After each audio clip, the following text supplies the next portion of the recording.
Hey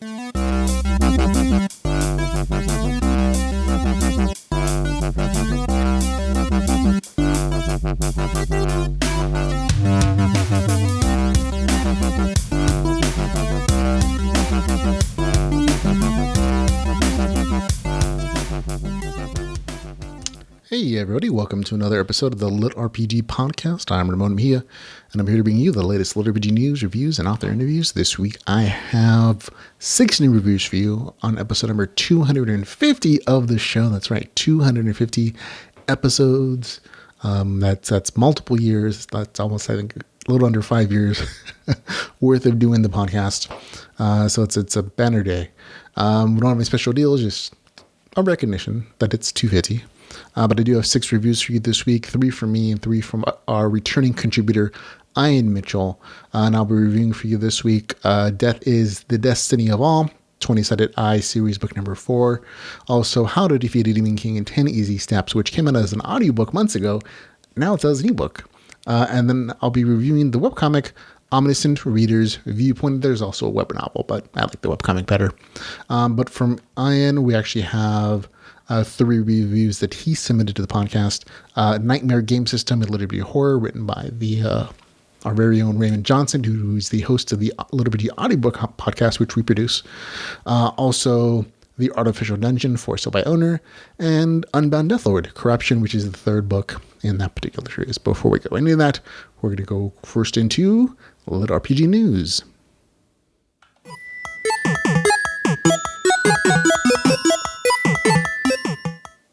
And in LitRPG news, we have nothing for you. No, really, we don't. There were no particular sales out this week, no big things. It's the end of the year. A lot of things are kind of toning down. There are no conventions available to anybody. So, there's not much in the news. And the plagiarism saga, I haven't seen any new LitRPG plagiarized stories in my searches for Game LitRPG on a weekly basis. I have seen similar cover art for harem stories. So I think maybe some of the plagiarists have just moved on to like these 150-page harem stories. But I can't confirm that they're plagiarized because nothing either in the novel description or in the first few pages of the novel correspond to anything that I could find directly online. And I don't know where actually harem stories or if there's like a harem web novels section or something. But they do have the exact same cover art, same intro in the beginning. So I'm thinking they're plagiarized. But again, I have no actual proof there. So I'm not going to call them out. And they're also not LitRPG, so I have less interest, obviously. So there you go. But we do have some stuff that came out recently in the Out Now section, so we'll go into that. We have Crimson Sands is out for you to enjoy. Also, the 3rd book in the Underverse series called City of the Fallen Souls, a new Russian LitRPG story from Anton Emilov and Sergei Sabanov. These 2 guys have a plethora of stuff in Russia that's popular, and they're just getting everything, all their series translated in English and seeing what sticks. But The Master of Metal, a LitRPG Wuxia story, The Cards of Fate, is out for you to enjoy. Also, again, Ramon Johnson put out the Nightmare Game System, which is a horror LitRPG story. Also, The Wandering Inn Volume 3 Part 1 is out for you as a novel. We remember the author Parody has a continuing series of publishing online. So this is not Kindle Unlimited. It is not too expensive. It's also over 900 pages as a part 1 of volume 3. So it's a massive thing. And so the price point is definitely worth the page count. And you can also still find it online. So if you like the story, you can still purchase it and just support the author and make sure that they get paid for their works. The author also has a Patreon, so you can support them if you want to catch the story as it's being written. If you finish this early, you just can't wait for more. Also out now, though, is Dragonheart Book 8 and The Tales of Hollows Book number 1, which is a Halloween edition of the Tales of Dungeons short story collection, which is edited by Jeffrey Falcon-Logue. So there's a Halloween edition of the short stories collected. Also out now is Defend and Conquer, a 4X series written by Jared Bandini, who's off and on done good work and has, fun stuff. So I'll have to see what that actually turns out to be. In LitRPG audiobooks, a less wide selection, unfortunately. A couple that came out in the last week. That includes Three in the Heart, Headshot Online, book number 3, and the Myriad Stars, Tribulation, which is a LitRPG Worksheets kind of story from MQ Karjak. So there you go, just 2 LitRPG audiobooks that have come out this past week that I could find. In Unpacking LitRPG, we have a bunch of stuff, including the 4th book in the same Myriad Star series by MQ Karjak, out on November the 8th as an ebook. On November the 9th, it'll be The Trains of Keldara, just a new story. This is a 2nd book in the Factory of the Gods series. On November the 10th, it'll be The First Peaks of Force, The Heavenly Throne, book number 3. On November the 10th, Monsters, Maces, and Magic, book number 6. November the 10th as well, it'll be The Alchemist, book number 4. November the 10th, it'll also be the 2nd book in the Imprisoned Online series called Feeding the Trolls. The 3rd book in the beta test series will be out on November the 11th. November the 13th, it'll be the Tall Rock. This is a new series from Xander Boyce, who's one of the authors from Mountain Dew Press, whose works I've always enjoyed. It's a new series called Farming Livia. So we'll see how that turns out. On November the 13th, it'll be Exodus, Prodigal Son. On November the 13th as well, it'll be Contingency, Star Drivers, book number 2. That's a sci-fi LitRPG. On November the 16th, it'll be the 3rd book in the Trinity of the Hive series. November 17th, it'll be the Experimental Alchemist, which is a new book for the list. On November the 18th, it'll be a new book from Jonathan Brooks, another Dungeon Core series called Even Odds. On November the 19th, it'll be the Ozzy Manning Apocalypse, book number 2. On November the 20th, it'll be the 1st book from Carl Stupfeld in new superhero series, LitRPG series called Layer in the Henchman series. November 23rd, it'll be Biomedical Self-Engineering series, book number 2. On November the 24th, it'll be Berserker, which is a new series from an author. And December the 1st, it'll be Twilight Hatchling. On December the 1st as well, it'll be The Broken Battle Mage, Doomsday System, book number 1. December the 2nd, it'll be Beta Tester, book number 4, DLC. On December the 3rd, it'll be the 2nd book in the League of Losers series. December the 10th, Project Stellar, book number 3. December the 11th as well, it'll be a new series called A Grim Demise and Even Worse Resurrection, Bone Knight series, book number 1. On December the 14th, it'll be The Keeper of Limbo, a new LitRPG Russian series. December the 14th, Drawing the Line, Underhill Chronicles, book 2. December the 16th, The Interworld Network, book number 3. December the 17th, The Guild Core, book number 2. On December the 18th, called Sidekick, which is the 2nd book from Carl Stupfeld, Henchman, book number 2 series. December 22nd, Bad Guys, book number 6. December 28th, 2nd book in the Small Unit Tactics series. December 30th, Keys of 4 Elements, Privacy Online, book number 5. December 31st, Spear of Destiny, the 5th book in the Archemy Chronicles Online.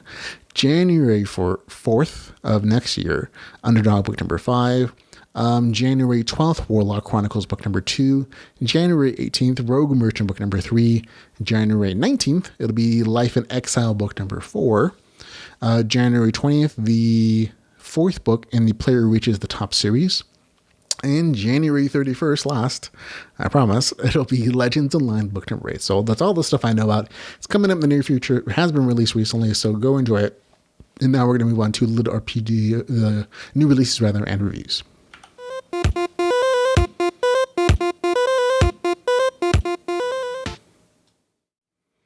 Okay, first review for the week is going to be Death is the Destiny of All, the 20-sided I series, book number 4, written by Kip Tarrington. It is 378 pages, $2.09. It's available on Kindle Unlimited.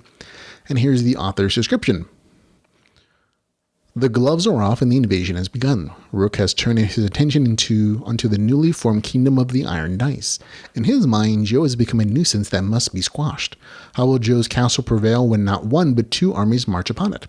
Joe and Zora no longer have a shield of ignorance to hide behind. If they face Rook, it will be with a full knowledge of their own true mortal peril.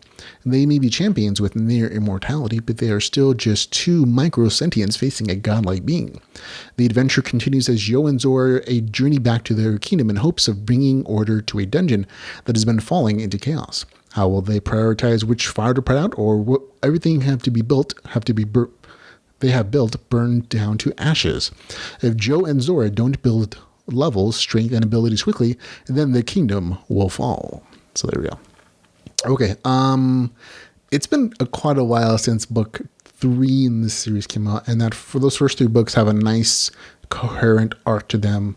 Not everything's tied up, of course. This is very much a continuing serial series almost. But even though without a recap, it was really easy to fall back into the story, and I remembered why I like these characters and the world in general.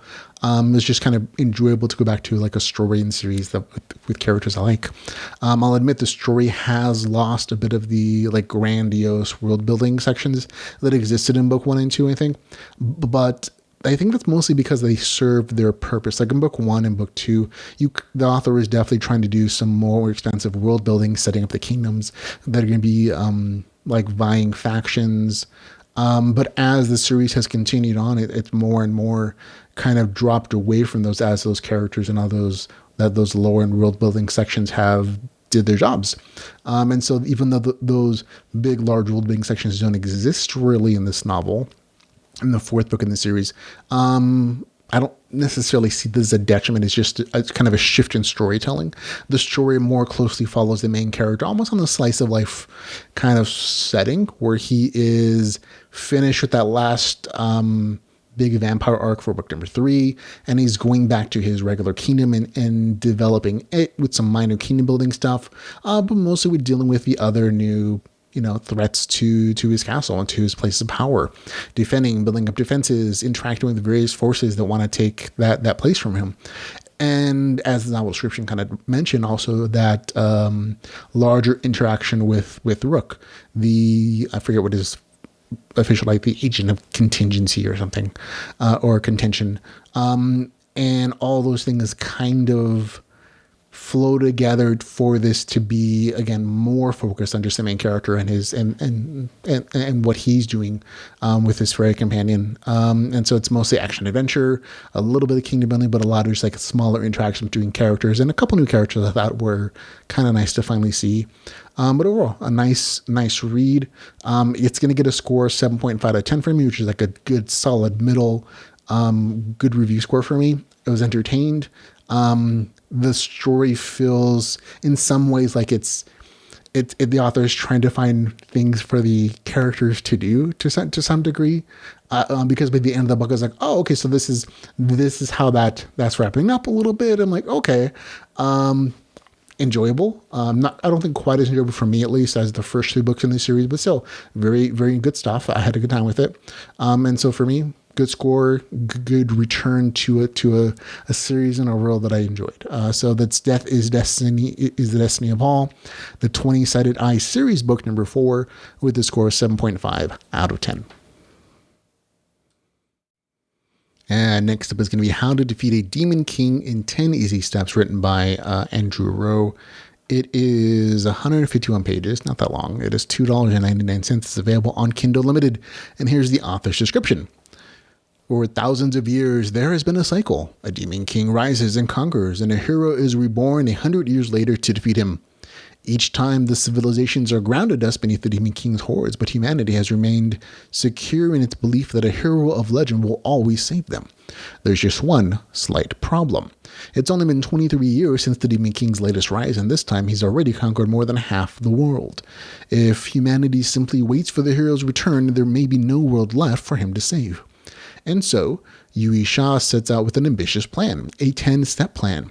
She'll find a way to obtain the hero's legendary sword, she'll earn obscure classes, gain levels, and increase her skills.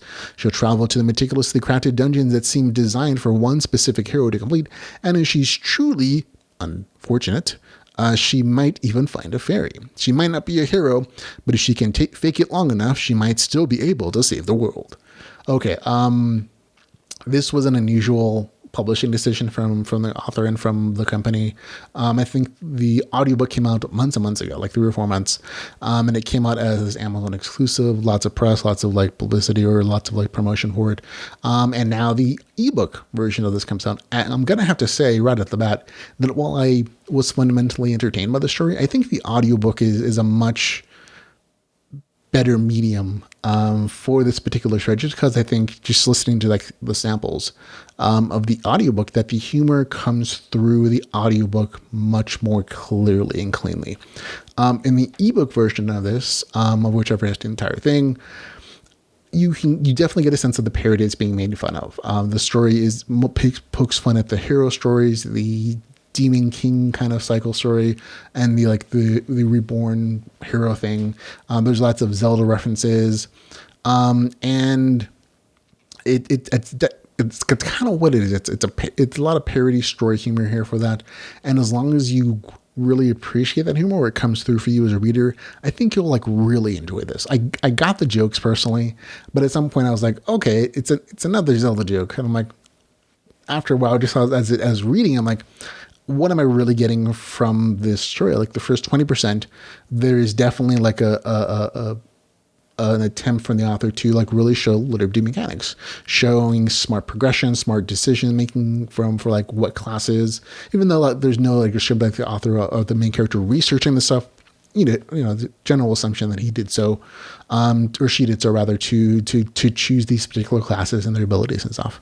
But after that particular point, then there's a lot of time jump, like weeks and months, where the main character just gains a bunch of levels and powers without actually showing. And so once that started to happen, the RPG stuff faded a little bit in the background because they're just summarized level jumps and new powers and abilities that are then used. So on a LitRPG side of things, it became a little less entertaining for me, even though like the rest of the story was still very much parodying and having like these action adventure scenes of the main character going through like dungeons and like Zelda-esque dungeons for like boomerangs or for powers and abilities or specific powers that are artifacts that had to be joined together to face the mighty evil demon lord.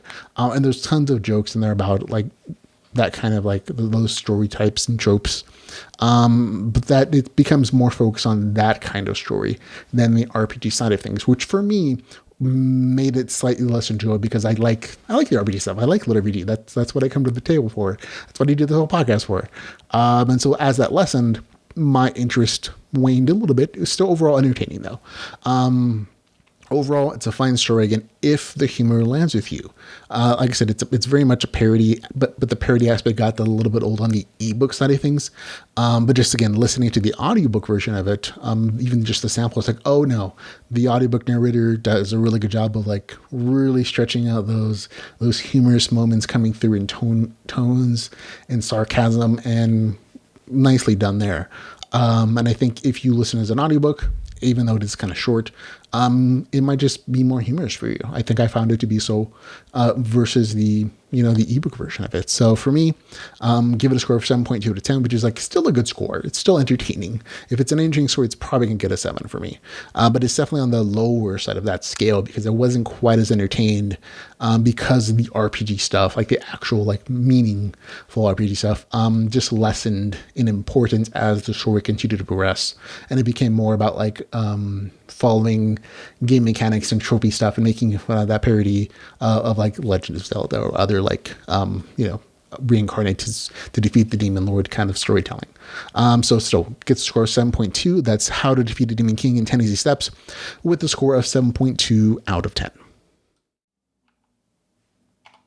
Okay, and next review is going to be Omniscient Reader's Viewpoint, which is a translated webcomic, and it's also a web novel version. I'm going to be reviewing the webcomic because that's the one I liked more. It is 18 plus chapters on the official English publisher. I'm sure you can find a few more fan translated chapters if you look elsewhere on the internet. But because there is an English publisher, that's what I'm going to be linking to. It is free for like the first few chapters, and there's a paywall, of course. So here we go. This is the novel description, the webcomic description. Back then, Dokja had no idea. He had no idea his favorite web novel, The 3 Ways to Survive the Apocalypse, was going to come to life, and that he would become the only person to know how the world was going to end. He also had no idea he would end up becoming the protagonist of this novel turned reality. Now, Dokja will go on a journey to change the course of the story and save humankind once and for all. Okay. I will note that there is a translated light novel version of this story that came out first. It is completed. You can read it on Web Novels. But again, I have a link in the show notes. They're the official English translation publisher. But this review is for the webcomic because I liked it so much more. Like, I actually read the webcomic and I ran out of chapter and I was like, I enjoyed it so much. I was like, I'm going to give the web novel version a shot because I need more story. And when I read it, I was like, you know what? Never mind. I'm going to go back to that webcomic. I'll just wait. And that's not because the actual light novel is written poorly. It's just, it didn't fulfill the same kind of enjoyment that the webcomic did because of the visuals. The web novel version, I think they're just because where it's set, it assumes the reader's familiar with these spoken locations, and I'm like, I don't know where that is. I don't know. I didn't recognize those locations. There was no visual for me to describe for me to kind of latch onto. But in the webcomic version, even though it's again originally in another language, the visuals translate perfectly, and there's such a gritty violence and realism, and the art is great.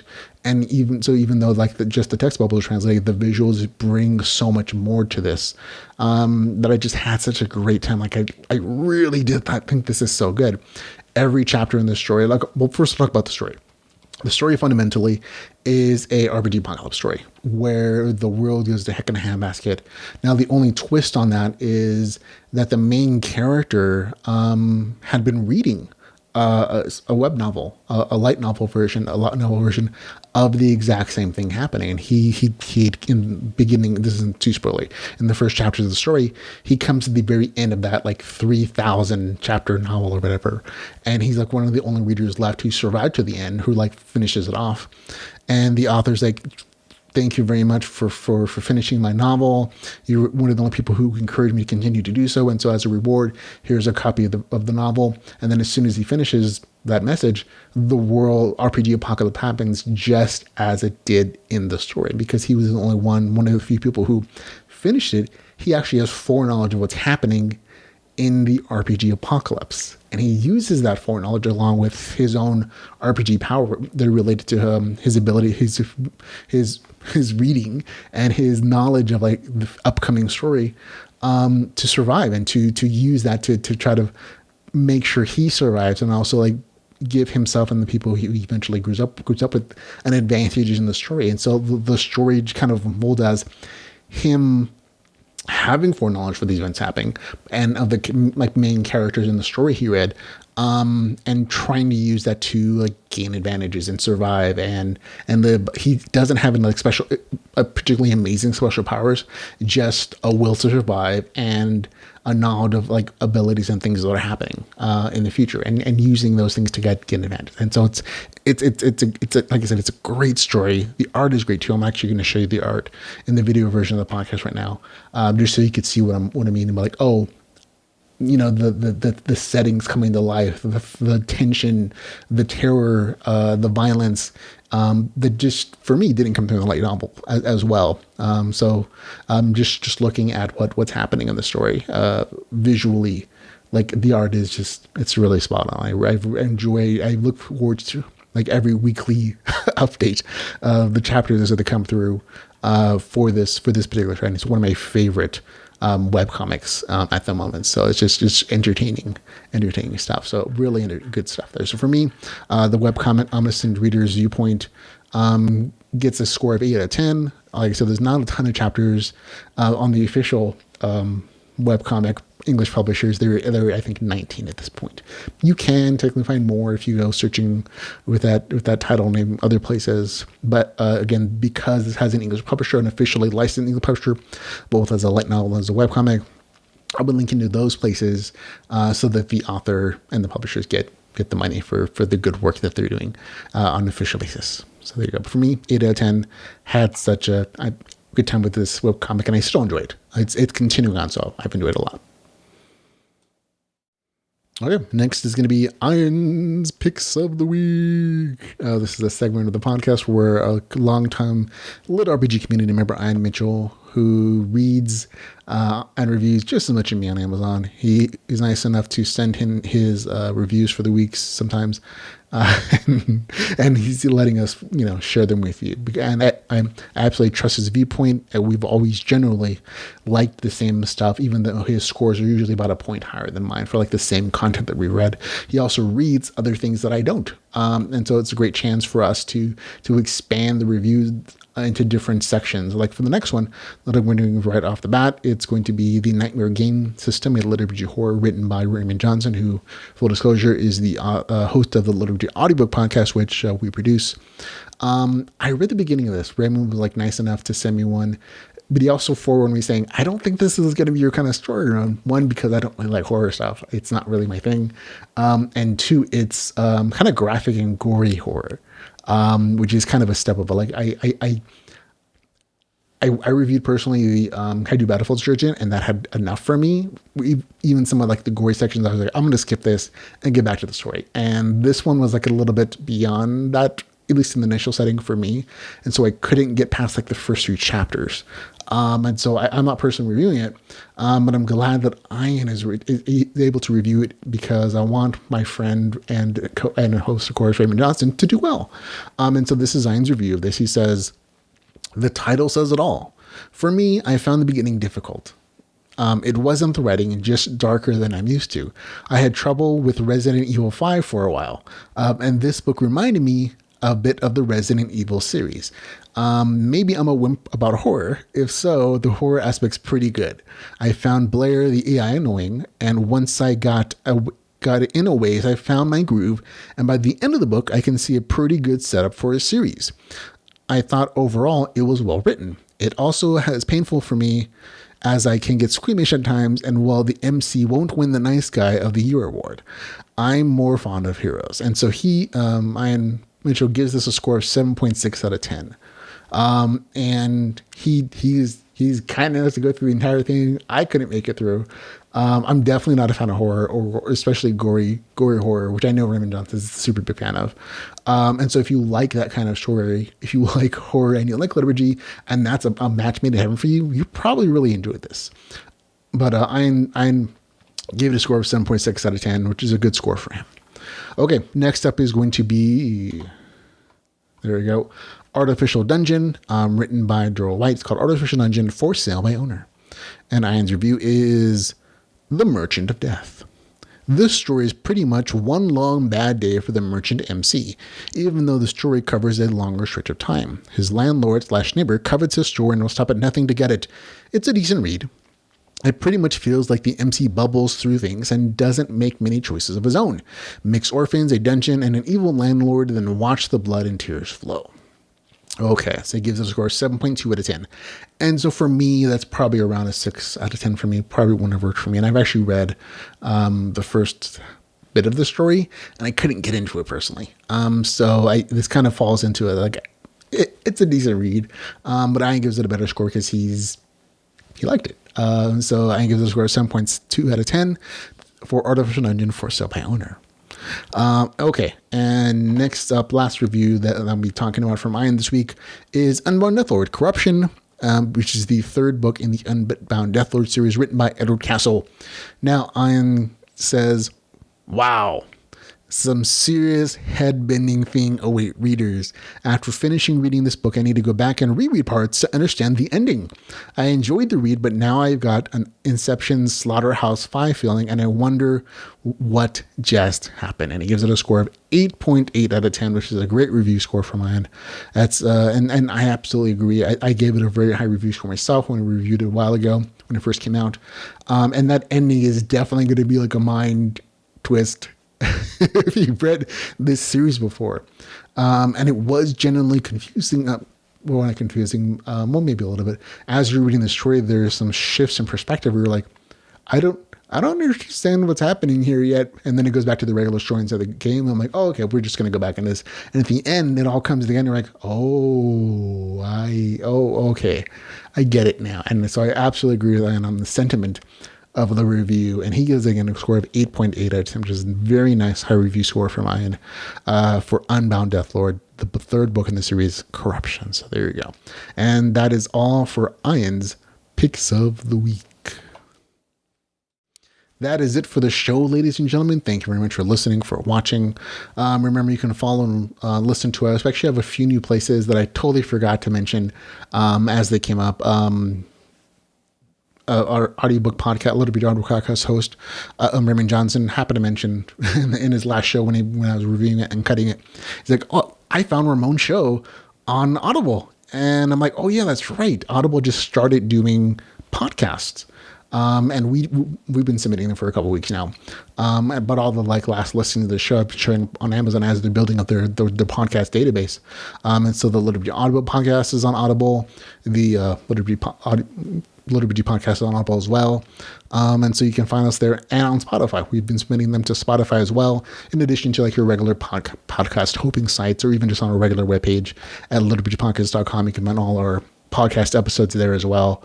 But if you have those other apps and that's the platform you use to get your podcast, you can find us there now. So you can find us and get us weekly downloaded every single week, or for the LitRPG podcast every week there as well. So but you also have links to the show notes for the other places you can find us on Facebook, Twitter, YouTube, Patreon, and our website, of course. And of course, all the other Facebook groups that we like to participate in relating to LitRPG. So thanks again for hanging out with me, ladies and gentlemen. And until we can hang out again, remember to go read some LitRPG. Goodbye, everybody.